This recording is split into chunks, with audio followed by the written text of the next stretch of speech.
Welcome to episode number 8 of Actionable Insights. I am your host, Joseph Maxwell. Today, we're going to be joined by an incredible industry veteran. His name is Phillip Jackson. He co-hosts my favorite podcast, one from which I have learned a lot. This podcast is Future Commerce. And if you haven't done so already, I suggest that you go subscribe to it. Subscribe also for their Future Commerce Insiders newsletter as well.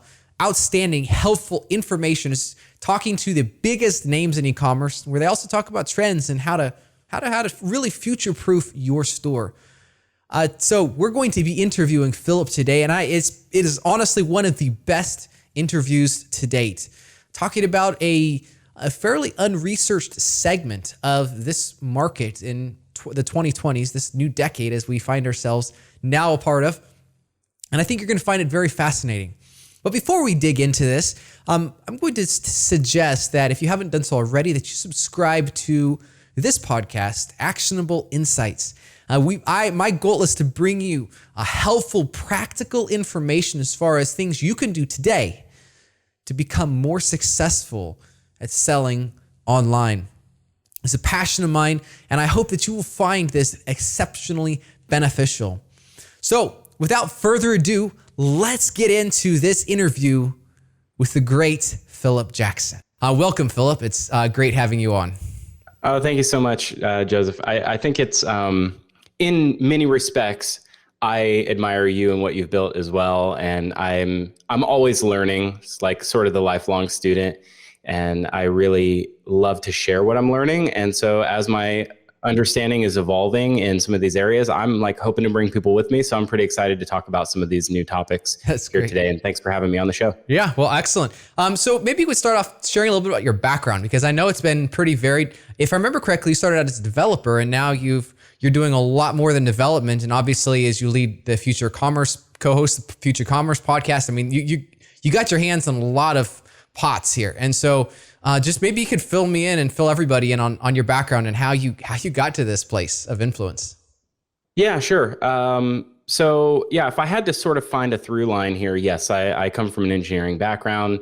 I was just going through a box of books the other day, and I took a few pictures of them and posted them on Twitter. The book that started it all for me in 1998 was HTML in 24 hours. There you go. It's like teach yourself HTML.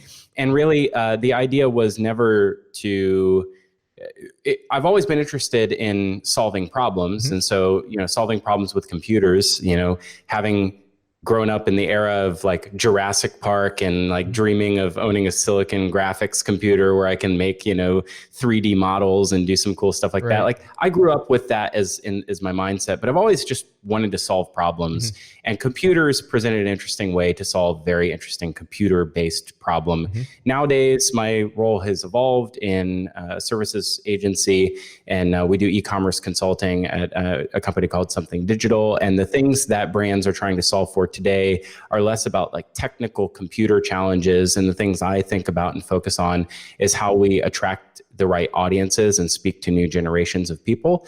And you can still use technology to connect the dots there. But in reality, a lot of the problems that we're solving today are more psychology based and more understanding who those people are and how we can reach them. And so it's something I'm very fascinated with on like the sociology aspect of how does someone think and how do we talk to them? And I think that if you were to look back over the last 10 years of my career, a lot of that, the last 10 years have been focused on how do I share what I'm learning with other people and get them to understand a point of view. And I feel like that is still my job every day. That is awesome. Yeah. I love that. Yeah, exactly. And I appreciate how, things, as you've seen, things have grown much bigger than just writing programs or building websites is a very important part, but it goes so much further than that. And like what you say, it's the whole marketing, the psychology behind it. That's what ultimately drives development. But before that, it's that whole understanding. And I really admire that about you. And I'm looking forward to learning as we dig in here today. And I think it was a great segue that you bring up there as we kind of focus on the B2C side, because a lot of what's been important to me in this podcast is the projection or the focus on empathy, simply because, the whole idea of the internet is that it's very unempathetic.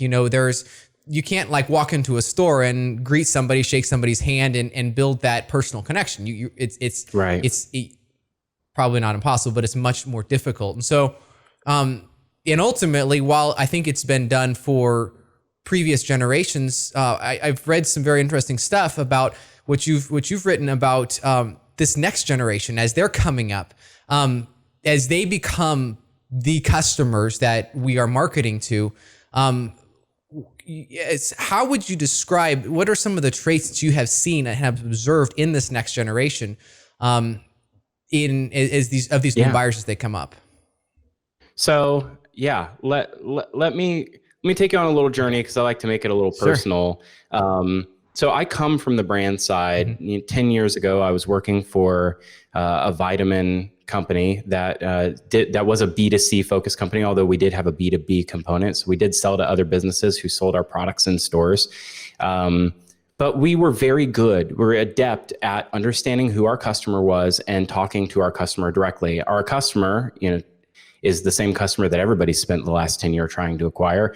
It was a millennial mom, like a young mom with young kids who wanted to try to find better vitamins and supplements for her family.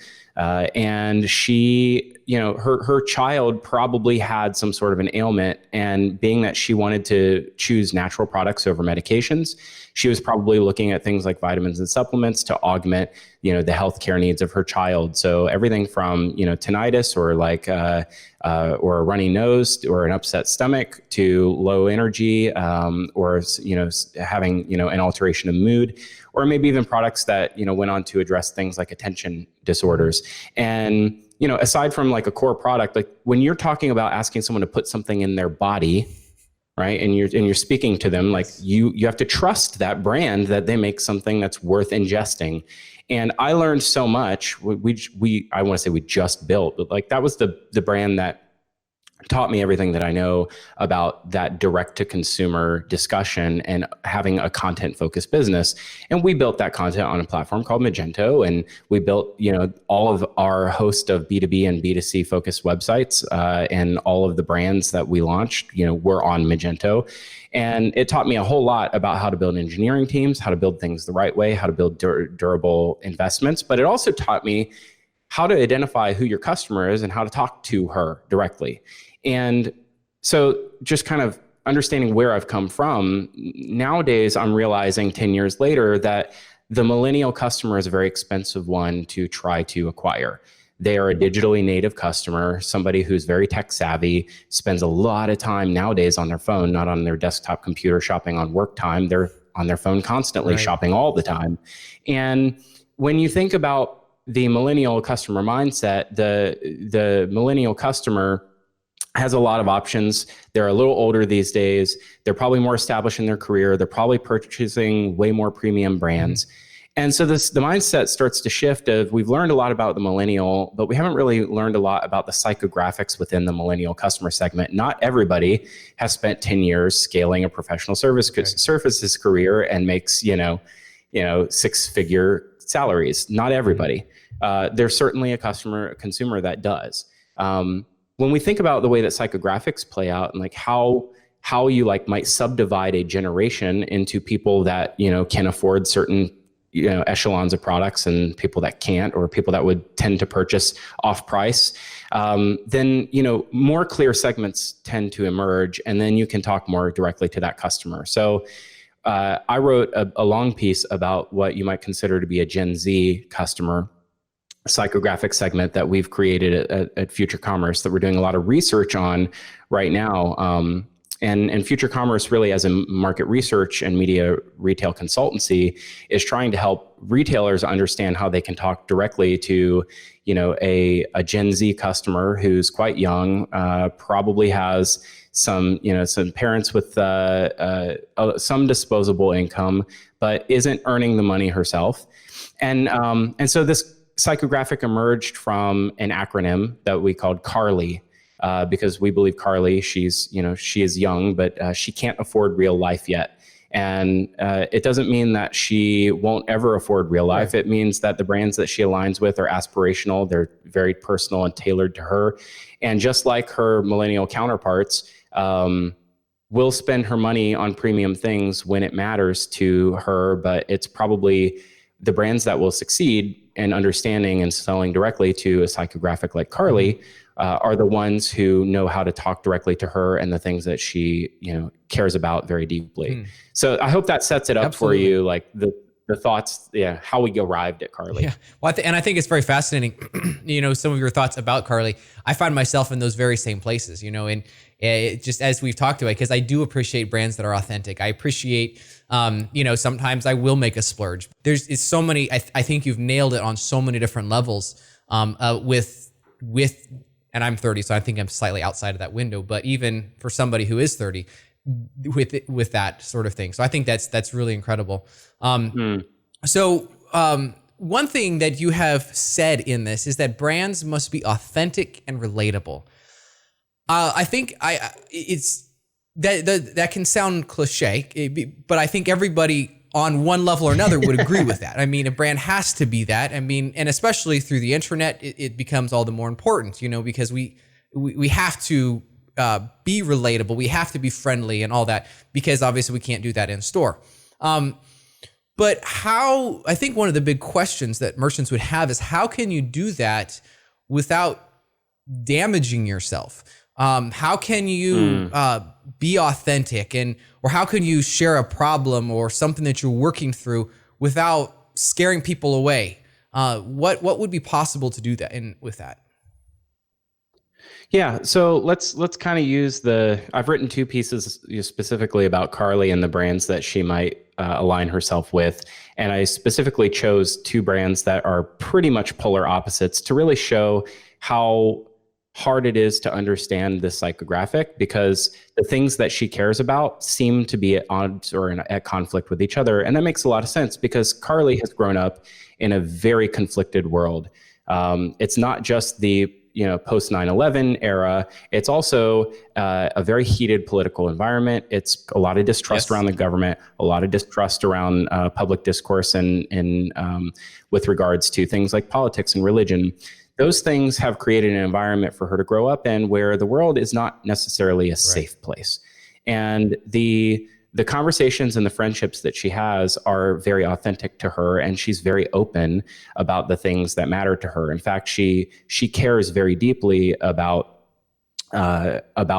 brands that join into public conversations, that aren't afraid to sort of take a little heat for being part of important social concepts and contexts. So a brand like Nike might resonate very deeply with Carly because they're not afraid to wade into the Colin Kaepernick conversation. But a brand like Pepsi, who might use a Jenner to try to do the same thing, might be seen as inauthentic. I think what it comes down to is the 2 brands I chose were Crocs and Le Labo, which you've probably heard of Crocs. You may not have heard of Le Labo. So Crocs, what's really interesting about Crocs is it speaks to sort of this idea of irony, in that Crocs are sort of countercultural. They are not cool by anyone's standards, especially the millennial parents that are probably raising, the youngest of our Carly psychographic. So a Gen Zer growing up probably grew up wearing Crocs, but only because they were easy and convenient, shoes to buy. Mom and dad probably cared very deeply about how perfect their Instagram was. So you probably wouldn't see your kid in Crocs on Instagram, but Carly grew up wearing Crocs. Crocs has very authentically made a brand comeback by aligning with musicians and artists to do collaborations. Because remember, Crocs is a very affordable shoe in a world of very unaffordable shoes. So right now you have a sneaker resale market that's on fire. High earner, not rich millennials are spending $300, $400, $500, $700 on aftermarket sneakers in an artificial scarcity marketplace. And Gen Z is probably also thinking, man, I really like some cool shoes. But the people that they align with are probably not, from a values perspective, are not like the Michael Jordans of the world who were, heroes of yesteryear. They're people like Post Malone. who Post Malone is SoundCloud rapper, has face tattoos, and, kind of dresses like he's, maybe homeless. He has an aesthetic, and his music has become very, very popular among this segment. And it's the right type of an artist to create a brand partnership with. So when you're talking about authenticity in a brand, finding the spokespeople or the creators, the collaborators to help re-envision the brand through their lens will help you connect deeply with an audience. And I think in a world that Carly sees as somewhat deeply flawed and maybe not so safe, someone like Post Malone, who she probably already identifies very deeply with, aligning with Crocs, which is, sort of an ironic and easily accessible shoe brand, makes so much sense. And this world, looking at Post Malone, he's kind of countercultural, maybe ironic to have liked him in the first place. But now as he's gaining popularity, she's finding other segments and other pockets of people posties who love Post Malone and share a lot of the same ideals that she has. And then I know I'm very long-winded. Let me cap off this by talking about the other brand, which is Le Labo. Le Labo is a luxury fragrance brand that's owned by Estee Lauder and was purchased by Estee Lauder Ventures some many years ago now. And the things that Carly might identify with, I use Le Labo as an example, is one, it's very expensive. So they do like the premium sort of luxury product, but it comes in very small amounts. So you can get as much as like a 0.05 fluid ounce small little vial of Le Labo, so you can still own part of the product. And that gives them like a very easy to entry price point to come into ownership of a brand that actually is doing a lot of things right. So one of the social issues that Carly may care deeply about is this idea of gender neutrality. And because the gendered conversation can be sort of fraught, especially for someone like me who's kind of on the fence of Gen X, it's kind of tough to talk about.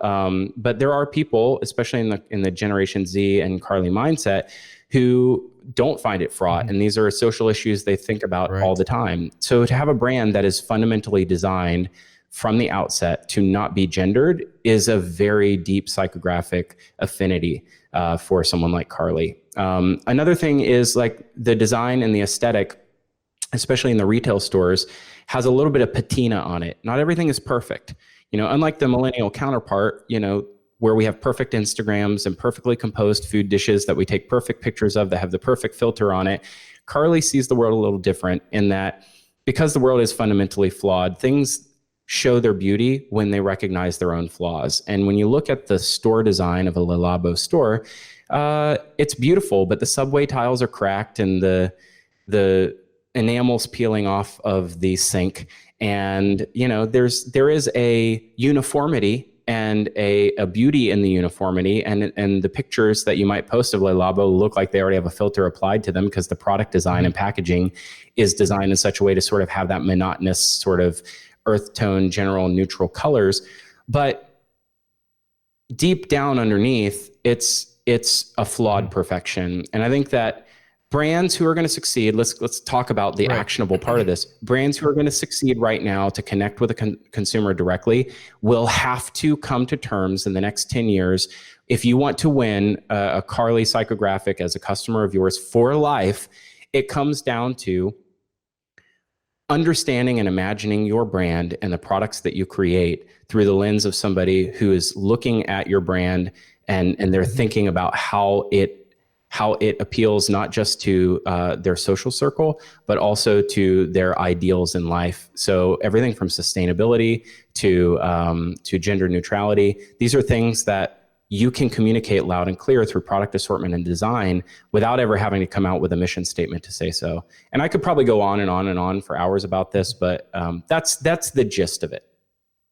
Well, and I think one thing I'm hearing here is how you present the products, the functionality, the purpose, what you stand for in that, as opposed to like what you said, a mission statement. And I think what you'd referenced previously with like Pepsi trying to appeal to this market.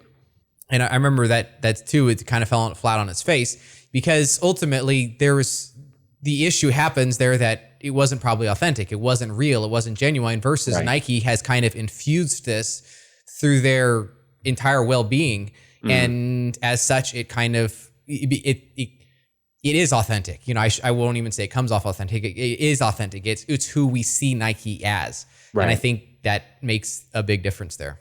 And even like, I think taking risks too, right? So you'll find that uh, the consumer that has a very strong affinity and maybe a high lifetime affinity, like high lifetime value affinity for a brand, will probably the one that will be a consumer that applauds you when you take a risk. And a brand like Nike has a little bit of brand equity to be able to play with, to take a risk. And that doesn't mean that they do everything right all the time. They certainly fall on their face, and have over many years. But I think it's all about in how you position it. And in particular with the Colin Kaepernick thing, whether you agree with it or not, the message that stand for something, even if it costs you everything, is a powerful message, and it's a human message. And when you lead with that human message to appeal on an emotional level to people, I think you'll connect deeper with a Generation Z consumer than with anybody else. Mm-hmm. So, in other words, taking risks is okay. Just make sure they're calculated and make sure that you do it authentically. In that is who you are. It represents all of you, as opposed to this one-off risk. Oh yeah, we're just going to try this. We're going to do this, and we'll hope it works for the better. Yeah. And just to kind of like spin, to take this in another direction too, I think the places that you do it, I don't envy anyone that launches a brand in 2020, because the places that you have to communicate that message today are varied. It's not just on your .com website, or .co or whatever it might be. Like, it's not just there anymore. It's everywhere else the customer happens to be. And I think that also represents a real challenge for a brand to be able to tell that story. Well, exactly. And I think that's a great lead in here, because it seems like in some ways the .com is somewhat fading. It used to be the all-important way to purchase in a D2C environment, but how do you perceive this with Carly? This is changing. Is this shifting? Is the .com still saying the same as far as value and importance in this customer journey? Yeah. Well.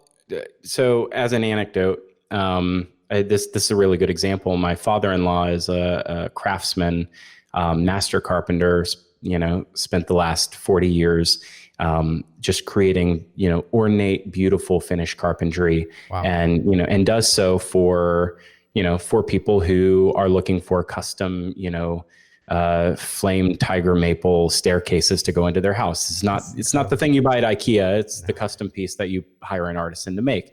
And 10 years ago, when he wanted to advertise his work, the first place you go is you probably get a WordPress website and you make a WordPress website. Okay. 5 years ago, when he wanted to sort of reinvest in that, he was probably looking at Squarespace. Today, it's not even a thought. Like, you have to have an Instagram. And the place that you tell the story the most in what I would say is like the branded story, like the story about the origin of the piece that you create, the time and the intentionality that goes into the design of it. Those things are unpacked on Instagram. The purchase decision is made on Instagram. The place you purchase it is not on Instagram. And I think that is probably changing. So in the next 2 years, right. We'll probably have the ability to purchase direct in Instagram. And they're already doing it and trialing it. I think they launched 23 brands on Instagram checkout last year. So maybe it comes to the masses in the next year or two. But right now, when you're thinking about how you tell a story to a customer, it's happening on Instagram. Unfortunately for all of us, the reason that .com is sort of being diminished is that consumers aren't going to text search engines to find products anymore. They're going to text search engines like Google in the last possible moment when they've already made their mind up in the purchase decision. And that means that brands are at the mercy of not owning an audience anymore, that they're at the mercy of an algorithm to determine, who sees what and when. We don't have a chronological timeline anymore, right? 2016 was probably the most pivotal change in social media, in that, we lost the Instagram timeline. We don't have a chronology anymore. So now the algorithm determines how often you're seen. And that means that if the sentiment's not great on, if people aren't liking a post, nobody's going to see the post. Right. And that means, from a brand perspective, yeah, it is shifting away from the website because it's actually fundamentally difficult. And I have a whole other thing about this. It's really hard to tell stories on a .com website with the technologies that we have, because they need customer expectations at a higher level. It must be presented in a perfect format, no matter what device you're using. The world is your oyster. You can just create things like, I can put this text box over here. There's no boundary for me. And so a lot of brands, especially product designers, get lost in like the infinite choice there, rather than, the real thing that matters, which is, quick iteration. So I don't really know how to answer the question other than to say, the places you have to interact with right now also don't have a great means of tracking how effective they are for your brand. So you can put a Facebook pixel on your website right now and get some insight into whether or not someone is visiting you on Instagram and then purchasing. But the technology will continue to improve for us to be able to attribute whether those actions that we're having in like storytelling are making an impact, but they're not all quite there yet. And so, brand marketers, and especially like brands that are creating products that have heavy competition in their vertical or category, have an uphill battle right now. I don't know if that answers your question, but I can appreciate someone who struggles. Well, I think it does, because, and I think a lot of it is the recognition that the .com is not the only source. In fact, like you said, the realization that the decision, well, for sure, intent might start long before going to a search engine. And at that point, like you say, the decision might already be made. But I really want to capitalize on this point that you make and call it out about telling the stories. And unfortunately, like what I see a lot with social media is it's not telling stories, it's telling sales. And that's not relatable, versus stories. Like you mentioned, your father-in-law's his craftsman finished carpentry, and I can relate. I love finished carpentry myself. Haven't done it in a while, but it's for me as a very novice comparatively, I can appreciate that, and I'm sure I would very much. Maybe I'll have to check in with you with what it is, because how to follow him, because like it's that personal connection that is had through those stories, and I think ensuring that. That is carried through in the social media presence, as opposed to just, hey, we got another 15% off sale, whatever. Unfortunately for all of us, and this is what it kind of comes down to, and I think it's I don't have a clear answer other than to say don't do drugs. Like the product marketing and especially discounting approach, especially the high frequency discounter who has a calendar that they, at the beginning of the month will say, they've got a calendar and they've trained their customer to wait for a discount. Like, that's a drug. Mm-hmm. You get addicted to it, and your customer gets addicted to it. And, it's probably better just to not start using drugs than it is to try to have the withdrawal effects of what it takes to get off of drugs. And it's a terrible analogy, but I think it's apropos, because at the end of the day, like, you become chemically dependent on the discounting. You become chemically dependent on being in front of the customer, and when they're ready to make a purchase decision, they're waiting you out to get it for a cheaper price. If you start from day one on focusing on the why your product is priced the way it is and the value that it provides, and that, like, the difference of that, the difference of what their life will be after they've purchased the product, and you're fulfilling on that promise, and it's an amazing experience, then the discount, will be part of a story at some point down the line, but it's not the entire story. And so, the more successful you are, the harder this becomes, because you're sold in a bunch of channels like Amazon, or you're selling through retailers like a Nordstrom or something like that. And you have less and less or diminishing control over the price of your product and how other people are telling the stories on behalf of you. Again, from an engineer's perspective, these are really interesting problems to solve. And they require a lot of data and testing and a lot of patience to see, that the plans that we make and execute right now aren't going to pay off for, right away. It's going to be a longer engagement. And I think that just, it's fascinating. Yes. Wow. This is incredible, Phillip. I appreciate the time and the big sentiment I kept hearing through this is be authentic, and be willing to take calculated risks. And nobody likes to take risks. I mean, or I shouldn't say nobody. Most people do not like to take risks. But making sure it's calculated and coming truly from who this brand is or who they genuinely wish to identify with can be the difference between being a good brand and a great brand in this decade of the 2020s. So. Yeah. And I agree. I love what you're doing with this show because I think it does come down to having empathy. Our mission, or our guidelines at Future Commerce and the way that we speak to brands is that commerce is the thing that connects all of us. And we have commerce in common. Every person, like everyone alive on planet Earth right now, has to buy or sell something to participate in humanity. It is the common bond. And so if that is the case, then I think everybody deserves to be treated with dignity and respect in the commerce buying experience. And that means that brands need to stop using fear of missing out, playing on base emotions, and start by trying to have a deeper human connection. Because at the end of the day, I think when the economy changes a little bit, we'll really realize like who's been riding a wave that no one created and who's like captured customers, or who has spent a lot of venture capital money to, capture a lot of sales, but haven't really done much more than that in the end. And so our hope is, through the content that we create, through market research, through podcasts and videos, and our newsletter, Future Commerce Insiders, incredible, by the way, that we're asking. Yeah. Thank you. We're asking harder questions and asking more open-ended questions to get you to really think about where you're making investments, and asking you, are they durable and are they connecting like empathetically and emotionally with people? Because at the end of the day, like this is the stakes are higher now. People have more choice now, and they're going to find a brand that speaks to them on a personal level. And I would hope that it would be your brand. That's the goal. Well, again, I appreciate it. Thank you for joining us, and I'm grateful for this. Definitely, I learned a lot, and I'm sure everybody that's going to listen to this will also likewise learn from this. So thank you very much, Phillip. It was great having you on the show.